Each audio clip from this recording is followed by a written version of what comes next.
Hello everyone, my name is Jwalant Bhatt and this is my final project presentation for CS 575 Design of Algorithms. The problems that I'm having a look at are random maze generation and string matching. The algorithms that I'm using to solve these problems are Recursive Backtracking algorithm, Binary Tree Pathfinder, Sidewinder Pathfinder. These three are used for random maze generation. I'm also using Rabin Karp algorithm for string matching. Let's have a look at recursive backtracking first.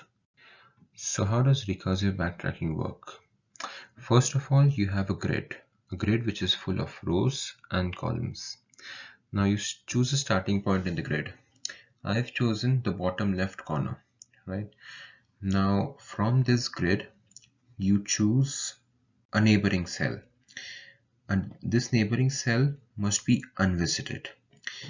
If that neighboring cell is unvisited, then you can choose to carve a path from the current cell to the neighboring cell. Once you carve a path from the neighboring cell, from the current cell to the neighboring cell, you make this new cell your current cell. You repeat the process again. From the new current cell, you choose which neighbor you want to carve a path to. For every cell, there are 4 different neighbors. One on top, one on the bottom, one left, and one right. So you can choose which neighbor to visit. Remember, the neighbor you choose to visit must be unvisited. You must never have visited that neighbor, right? So you carve a passage through the neighboring cell if it is an unvisited cell. If there may arise a situation where you are in a cell and all your neighbors have been visited.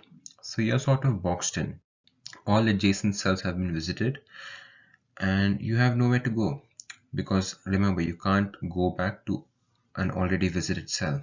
So what you do in this situation is you back up to the last cell that has unvisited neighbors, right? You go one step behind and check if this cell has any unvisited neighbors. If it does, then great. You can make that cell your current cell and then go to the neighbor which was unvisited. If this cell does not have any unvisited neighbors, you go back again, one more step. If again this cell does not have any unvisited neighbors, you go back again. You keep doing this. Now the process and the algorithm end when there are no more unvisited cells and the algorithm has backed up all the way to the first cell. The next algorithm is the binary tree pathfinder. What happens in this? Again, you have an entire grid full of rows and columns. Now in binary tree pathfinder, you can choose to start from any cell, it doesn't matter, but every cell is visited only once, right? You cannot visit any cell more than once. So this is different from the previous algorithm where you could backtrack and visit a cell that you had already visited, right? So in binary tree pathfinder, you visit every cell just once. For every cell you decide, you have two options. You can either go north or you can either go east, right? So this is a 50-50 probability and you can have a function which randomly decides whether you want to go north or you want to go east. So for the first cell, you choose whether you want to go north or east and carve a path respectively. Then you go to the neighboring cell. Again, you choose the decision, you make the decision whether you want to go north or you want to go east. You keep doing this till every cell has been visited and you've made a decision for every particular cell. So there is while you're using the binary tree pathfinder, you might notice that it has a very strong diagonal bias. What I mean when I say bias is that this algorithm is biased against certain possibilities, right? For example, if you are at the eastern boundary of the maze, of the grid, there's no way that you can go further east, because if you do so, if you carve a path further east, then you're obliterating the maze boundary and you're going outside the bounds of the maze. Similarly, if you're at the northern boundary, if you're at the topmost row, you cannot go further north, because if you do carve a path north, then you'll be going outside the bounds of the maze, which is why Binary Tree Pathfinder has a very strong diagonal bias. So the texture of the maze is that the longest path will most likely be from the southwest to the northeast corner. This is because I've again started from the southwest corner, but you get the point. It has a very strong diagonal bias. But an advantage of Binary Tree Pathfinder is that it requires extremely little memory. You can simply build a part of the maze when you want to display it instead of storing it. So in theory, you could have an infinitely large maze, and you don't need to save the state of the maze at any point in the algorithm. You can simply visit each cell and choose whether you want to go north or east. Although this has a bias, this algorithm has a strong bias. It produces a maze which is perfect, it's proper, and it's solvable. There's nothing wrong with this maze. Next, we'll have a look at Sidewinder. Now, think of Sidewinder as the big brother of binary tree, right? You start at the bottom left corner of the grid and you initialize a list which is called run. You append the current cell into the run list. Then you make a decision. The decision is whether you want to go east or you do not want to go east. Let's consider the case where you do want to go east.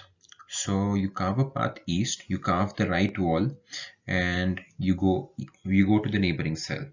You are now in the bottom row in the second column, right? Again, you append this cell into the run list and you make a decision. You want to go east or you want to go north. Again, you want to go east, let's say. So you make another right passage and go to the third column of the bottom row. Now let's say now the decision is that you want to go north. What happens then?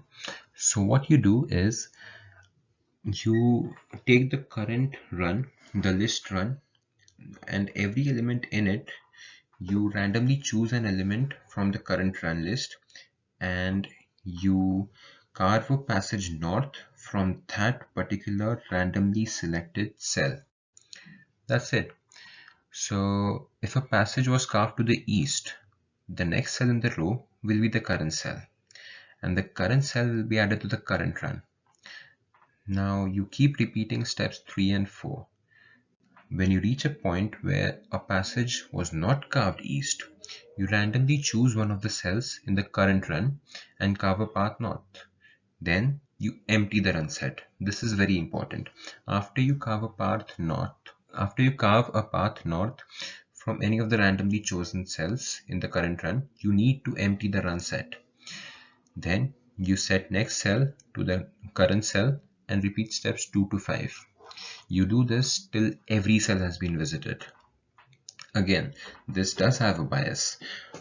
If you are at the northern boundary, you have no option but to go east because you do not want to violate the boundaries of the maze. But if you are at the eastern boundary, then it's possible that you may choose not to go east, and the current run of cells will randomly choose a cell from the current run from which to carve a path north. So the topmost row will be an unbroken passage, right? But the last row, that will have different twisty passages, and it won't be an unbroken passage like it was in Binary Tree Pathfinder. This is the advantage of Sidewinder. Last, we're talking about string matching algorithms, string matching problems, and I've done Rabin Karp. Now the premise behind Rabin Karp is that you have a pattern which you want to search for in a text. So you compute the hash code of the pattern. Then you generate a sliding window whose length is equal to the length of the pattern you want to match. You place the sliding window over the text to be searched and compute the hash function of that sliding window itself. If the hash code of the pattern matches the hash code of the sliding window, of that particular sliding window, then you go further and check every character of the current sliding window with every character of the pattern. If you get a match, then the pattern is found in the string. But if the hash code of the pattern is not equal to the hash code of the window, you know that it's not going to match. So you move the sliding window ahead by one character. We are implementing a rolling hash in Rabin Karp, which is why it is so efficient. What a rolling hash means is that you delete the first character's contribution to the hash and the new character which was just added into the sliding window, right? You add that character's contribution to the already computed hash code. So you don't really need to compute the hash code all over again. You're just deleting something from it and you're adding something to it. So you have the hash code again and you repeat the steps again. You compare hash code of pattern with the hash code of window and keeps on going till the text ends. What we'll get back at the end of the program is the index where the program has found that the pattern has been generated. So you get the beginning of the pattern, the index where the pattern starts, and the index where the pattern ends. That's what we get at the end of this algorithm. Now this is some code that these are snippets of the code that I've written. So this is recursive backtracking. Single cell over here. Single cell over here is simply the current cell that we are in. And I'm using a stack to keep track of which cells I've already visited. Now, first of all, we look at the viable neighboring options. We want to determine what neighbors are unvisited. So, if the right-hand side neighbor is unvisited and it does not violate the boundaries of the maze, then I can append it to cell. Cell is a list that I've created to keep track of the viable neighbors. So this is done for the right direction. The same thing is done for the left direction. If the left direction of the current cell has an unvisited neighbor and it does not violate the boundaries of the maze, then I append this neighboring left cell to my cell list. We do the same thing for up and down. Then we randomly choose one of the neighbors from the cell list and we carve a passage north or east or west or south or wherever. Next is the Sidewinder algorithm. So again, single cell is the current cell that we're at. We build the grid of 20 columns and 20 rows.